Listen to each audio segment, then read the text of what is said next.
말씀 읽겠습니다. 창세기 1장 1절 그리고 시편 33편 6절입니다.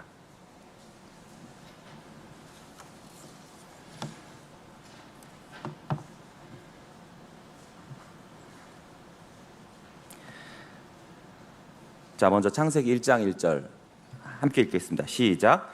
태초에 하나님이 천지를 창조하시니라. 아멘. 자, 이어서 우리 시편 33편 6절 읽겠습니다. 시작. 여호와의 말씀으로 하늘이 지음이 되었으며 그 만상을 그의 입 기운으로 이루었도다. 아멘. 자, 이번 2주간의 특세 주제 사도신경인데 자, 함께 따라할까요? 나는 믿습니다. 다시 한번. 나는 믿습니다. 예. 사도신경. 여러분, 사도신경 하면 딱 무엇이 떠오르십니까? 새벽이니까 아직 아무것도 떠오르질 않아요. 자, 언제 합니까? 언제? 예? 예, 무슨 예배 시작할 때, 그렇죠?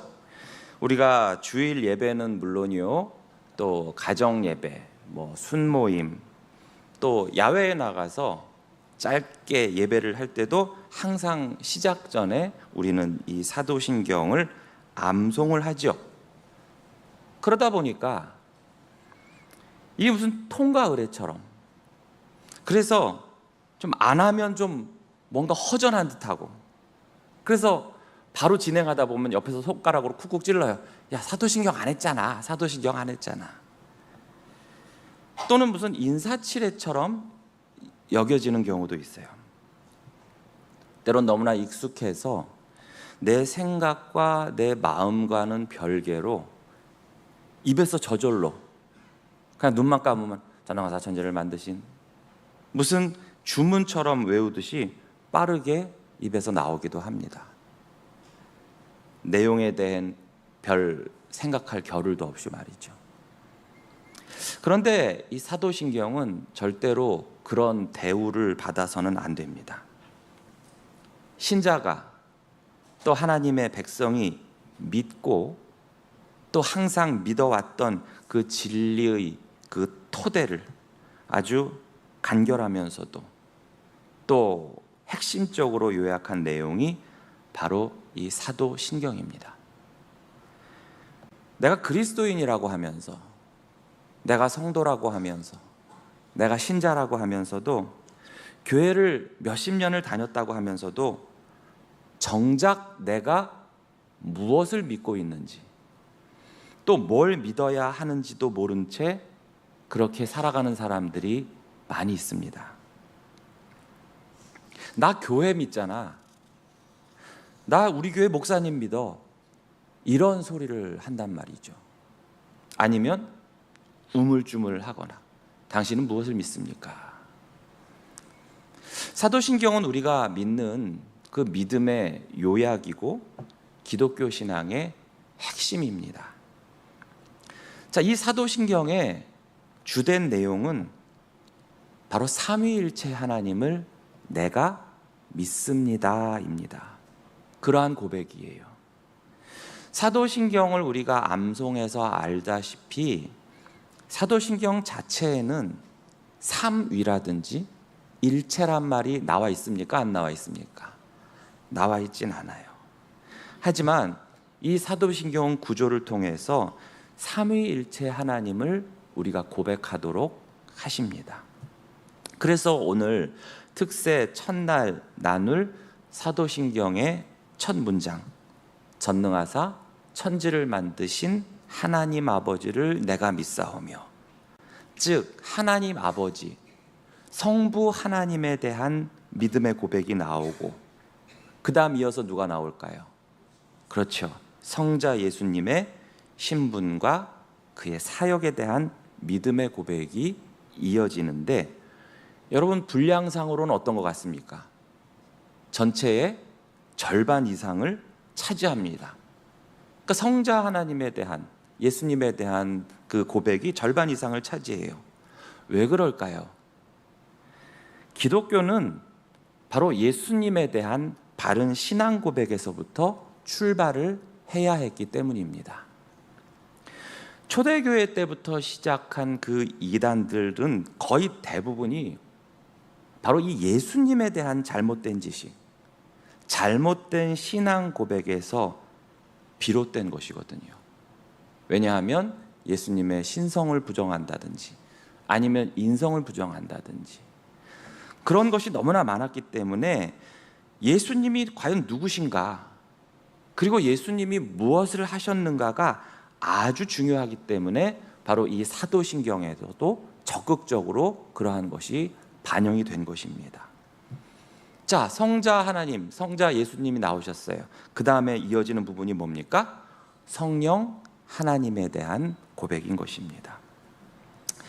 이처럼 사도신경은 삼위 하나님에 대한 우리의 신앙 고백이 아주 핵심적으로 일목요연하게 담겨진 보배로운 진리예요.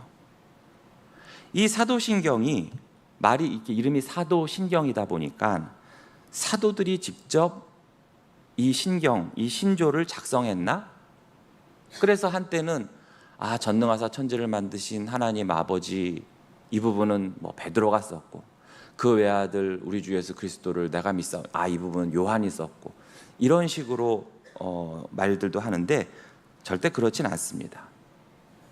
그럼에도 사도신경이라고 우리가 부르는 이유는 바로 그 내용이 사도적이기 때문입니다.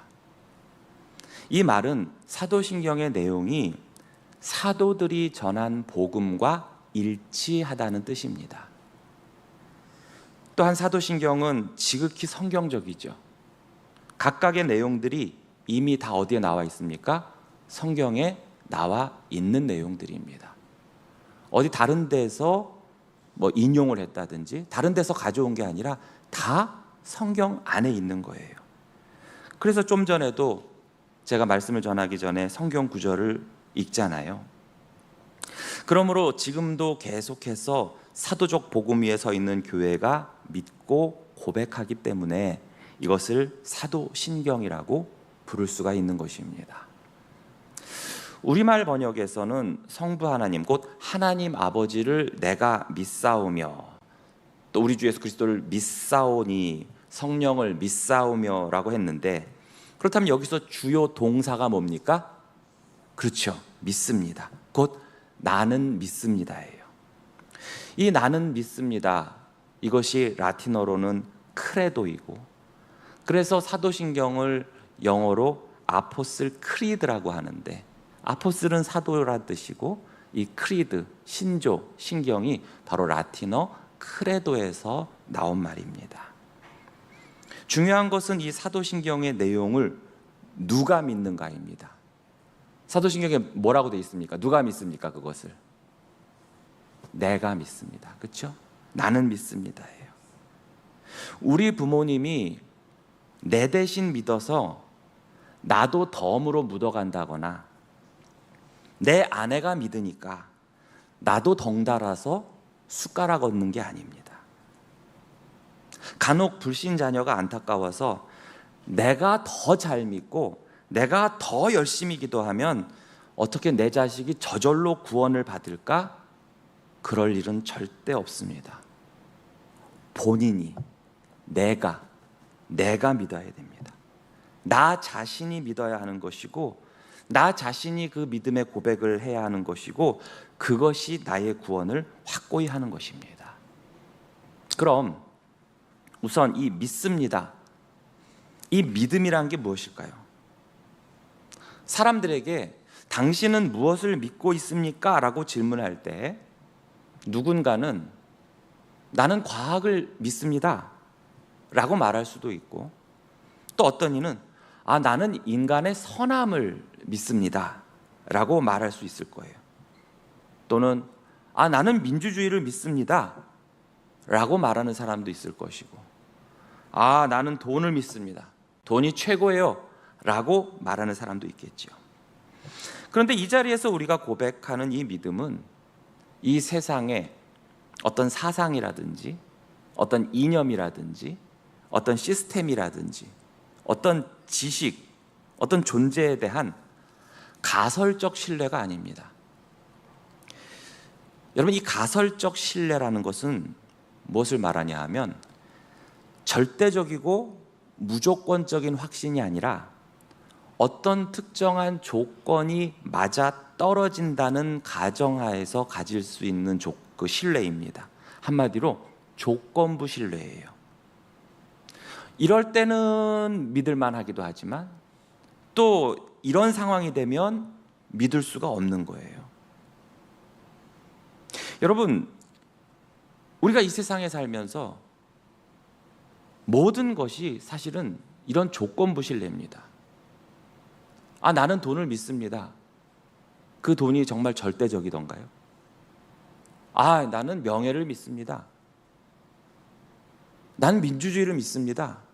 이 민주주의도 때로는 우리가 전혀 생각하지 못하는 방향의 그런 역효과를 내기도 하지 않습니까? 즉, 이 세상에서 우리가 절대적으로 무조건적으로 신뢰할 수 있는 것은 아무것도 없습니다. 그런데 우리는 지금 이렇게 고백합니다. 나는 하나님을 믿습니다. 더 정확히는 나는 삼위 하나님을 믿습니다. 이 고백은 단순한 신념이나 어떤 나의 사상적 표현, 가설적인 신뢰가 아닙니다. 이 고백은 절대적인 고백이고 우리의 존재와 삶을 거는 고백이요, 온 우주와 역사와 영혼을 통틀어 살아계신 그 하나님께 드리는 헌신의 언어인 것입니다. 우리나라를 제외한 다른 언어의 사도신경들은 나는 믿습니다라고 시작을 해요. 그래서 영어로는 I believe in, 이렇게, 라틴어로는 credo in deum, 헬라어로는 pistiu 하면서 시작을 해요. 특히 헬라어 동사 피스티우의 명사형인 피스티스, 이 믿음인데 여기서 말하는 믿음은 헌신을 하고 기대하는 관계적인 신뢰를 말합니다. 그러니까 내가 저 믿어, 그냥 일방적인 것이 아니라 서로 간의 관계적인 신뢰를 말하는 거예요.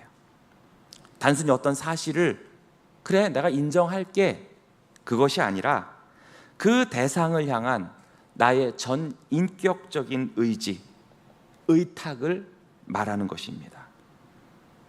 그리고 이 믿음은 피조물인 인간이 전능하신 하나님께 드리는 것이죠. 하나님이 나를 믿는 게 아니라 믿을 수도 없죠. 우리같이 연약하고 불완전한 자를 어떻게 믿습니까? 하나님이 나를 믿는 게 아니라 내가 하나님을 믿는 것입니다.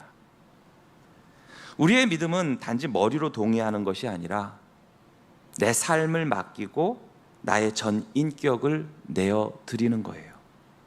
히브리서 11장 6절 우리 함께 읽어볼까요? 시작. 믿음이 없이는 기쁘시게 하지 못하나니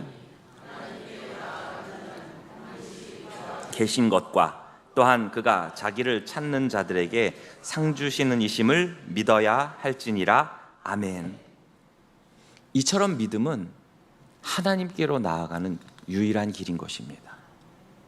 우리가 하나님을 볼 수는 없지만 그분의 존재와 그분의 약속을 믿을 때, 우리가 신뢰하며 내 삶을 맡길 때 하나님은 그러한 나의 믿음을 기쁘게 받으십니다. 그러나 안타깝게도 우리는 때때로 의심에 자주 빠지게 돼요. 그렇지 않습니까?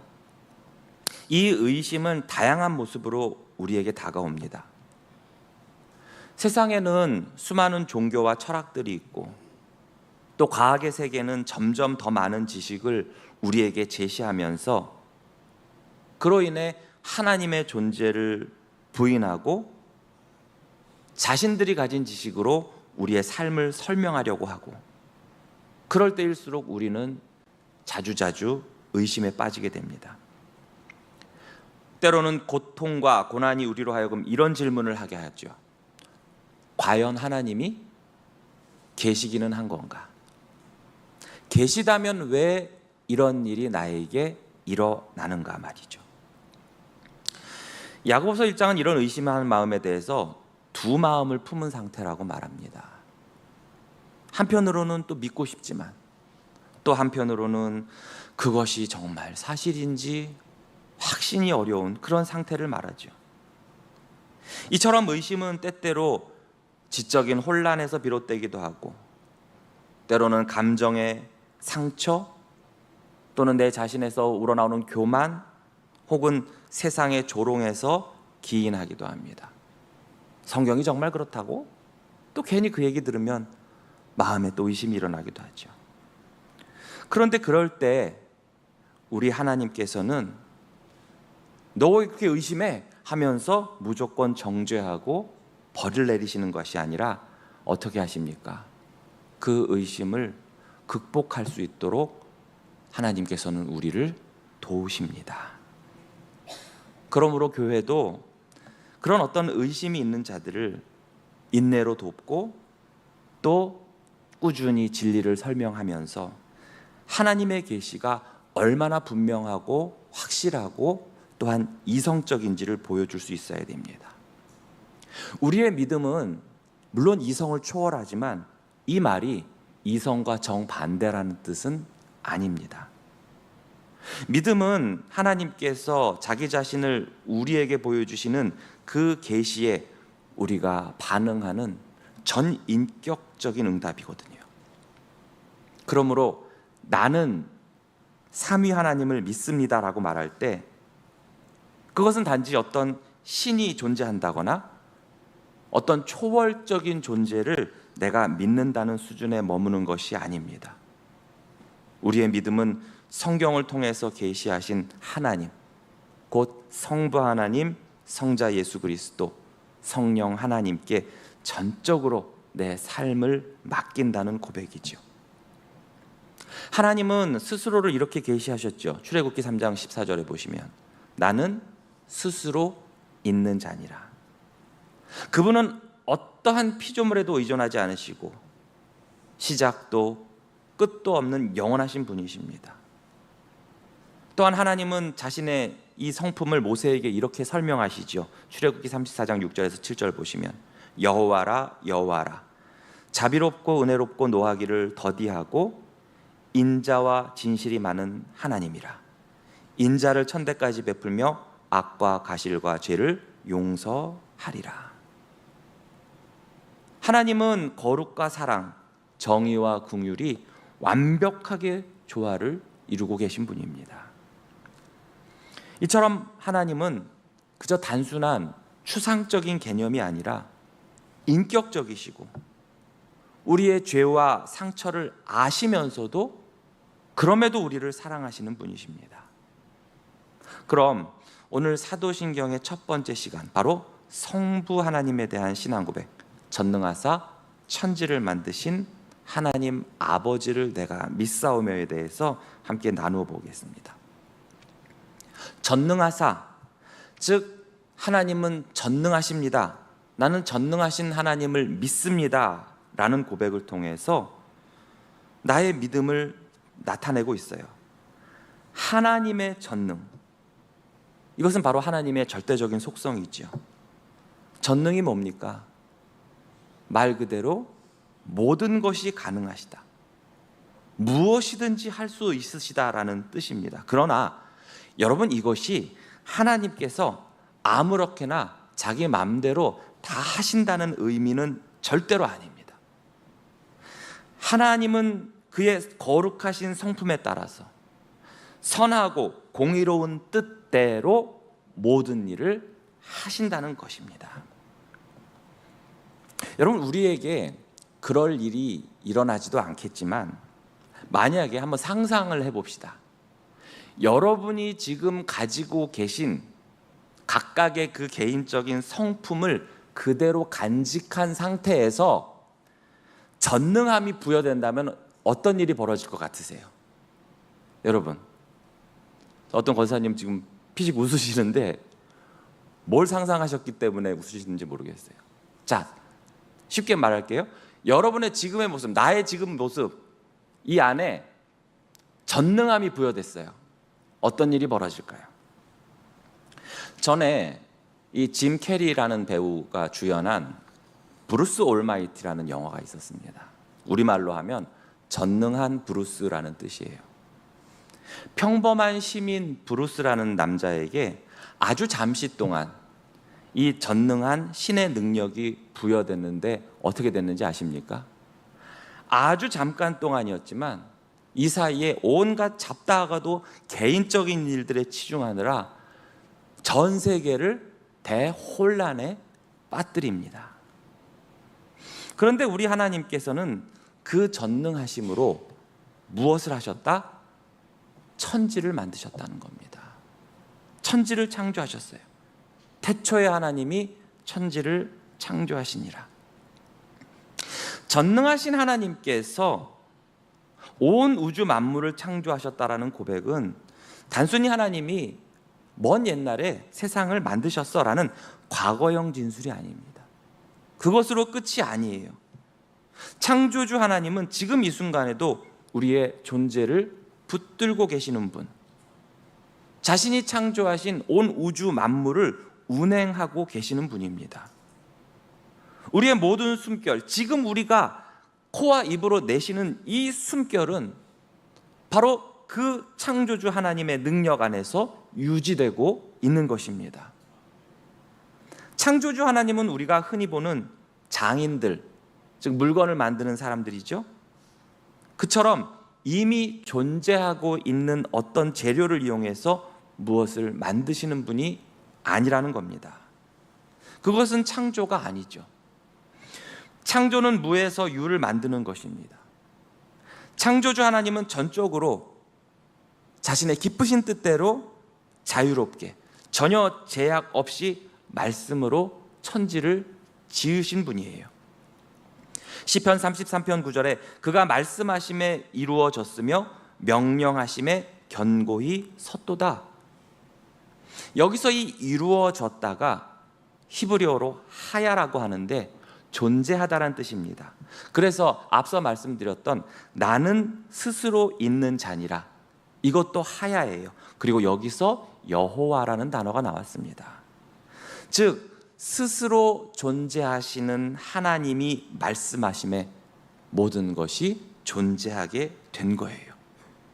그럼 이 존재의 근원 하나님을 창조주라고, 천지를 만드신 전능하신 분이라고 고백하는 순간 나 자신은, 내 존재는 무엇이라고 고백하는 게 됩니까? 그분을 창조주라고 하는 순간 나는 뭐가 됩니까? 피조물이 되는 것입니다. 내가 피조물임을 인정하고 그것을 또한 고백하게 되는 거예요.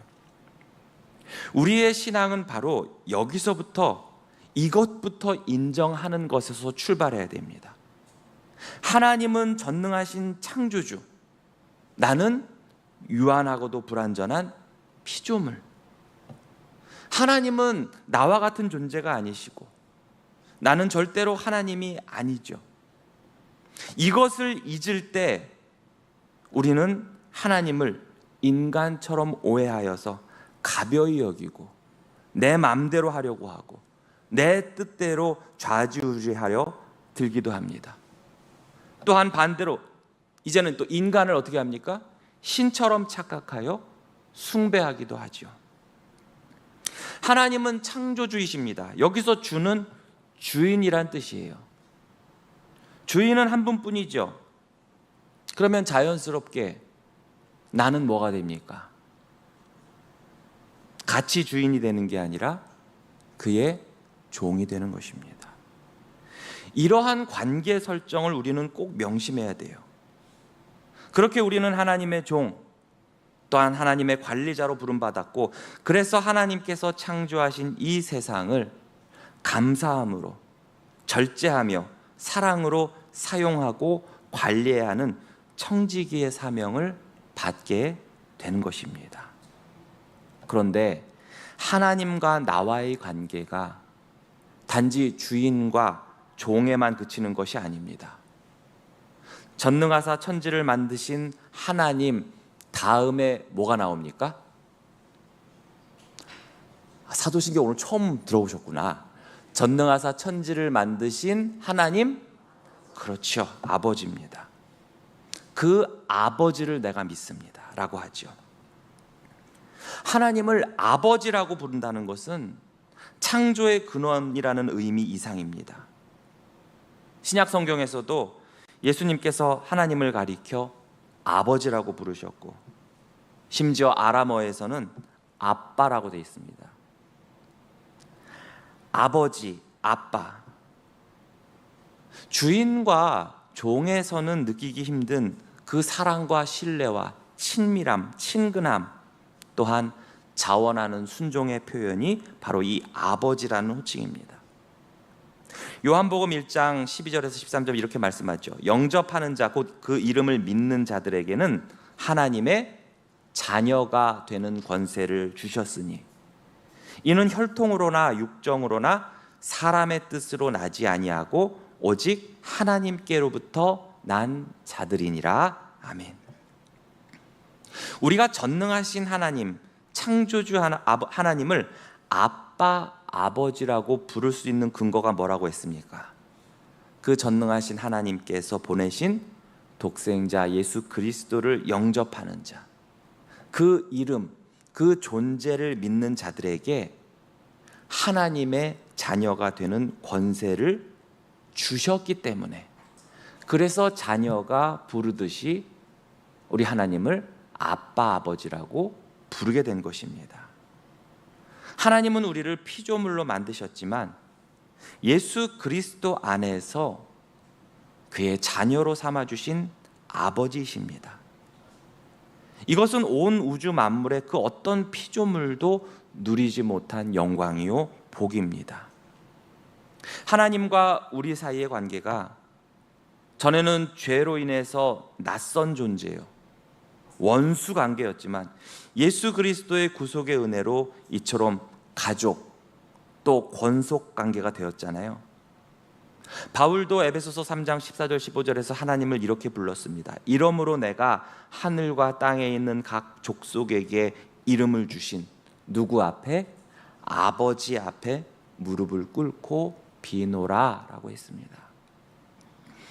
그렇기 때문에 하나님은 우리 인간 가족의 원형이 되시고, 우리가 누리는 그 부모와 자녀의 사랑은 바로 이러한 하나님의 부성을 닮은 그림자입니다. 그렇기 때문에 우리는 하나님 아버지를 사랑과 경외함과 그리고 순종함으로 섬겨야 하는 것입니다. 사랑하는 성도 여러분, 우리가 고백하는 바로 이 사도신경 속에는 이처럼 위대한 믿음의 선언이 담겨 있습니다.